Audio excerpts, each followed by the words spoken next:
The reason. I don't know how my parents ended up together. My mother came from the country, my dad did not. My granny, mom, and mom's sisters would sit around a pot plucking whatever grew on their farm. They grew so much food they gave some away. My dad told me how his family ate. His mom would cook dinner for 13 children and lay it on the dinner table. Siblings late for the dinner table could go to bed hungry. My mom only watches the Hallmark Channel for fun.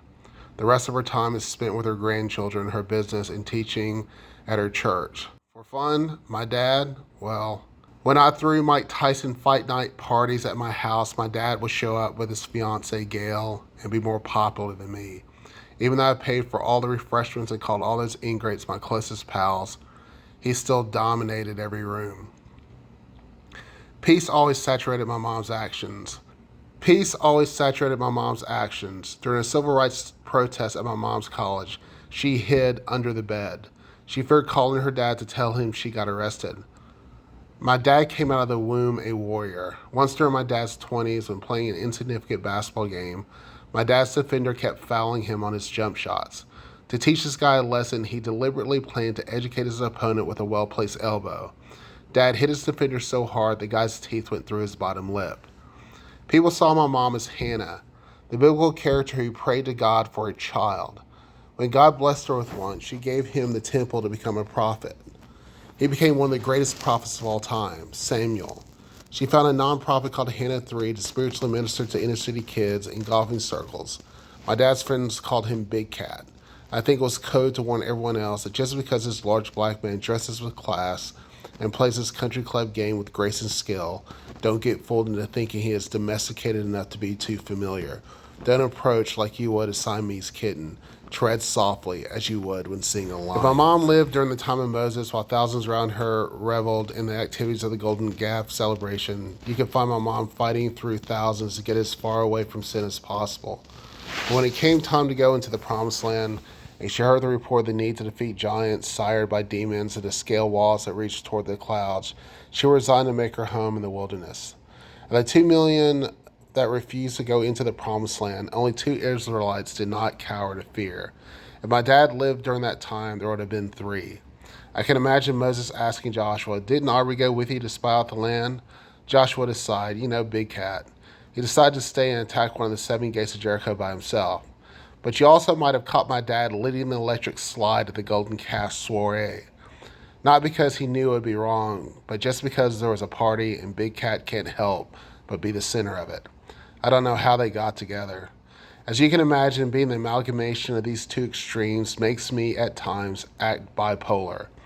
Often I would wake up with a greasy face as a child. My mom would pray over me and anoint my head with oil while I slept.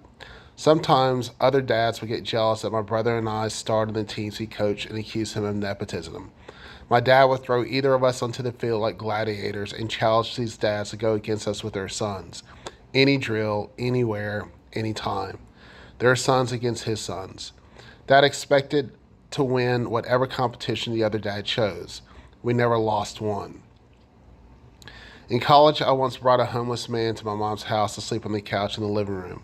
When my family confronted me with this irrational fear of ending up on the evening news as murder victims, I rebuked them. I quoted scripture about God's divine protection, and I called them ye of little faith. That is the mom in me. The next year, I went to a club that paid one of my best friends to hurt people as a bouncer. I had just broken up with my girlfriend at the time. She showed up separately at the same club and concocted a plan to make me jealous. She alarmingly informed me that a black guy in a flannel shirt pushed her. Enraged, I went to every single black male with a flannel shirt in the establishment, grabbed him by the collar, and asked him if he touched my girlfriend. At least 12 guys mumbled a shocked no as I moved on to the next one. When I went to the last guy, he matched my size. My girlfriend identified him as a perpetrator, of course. We went nose to nose as we threatened each other. The whole club stopped dancing and surrounded us to witness this heavyweight fight.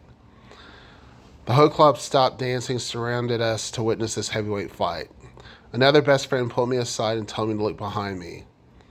And I saw 12 black guys in flannel shirts staring at me with fury in their eyes. They looked like a football team lined up at kickoff. They just needed a whistle to stop me through the dance floor. My friend stepped in and, by his reputation as a bouncer alone, backed everyone down.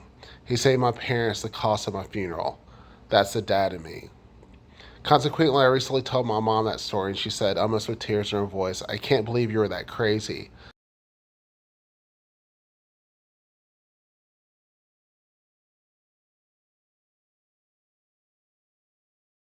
I can't believe you were that crazy. Why were you in that place of sin in the first place? What happened to my Pharisee?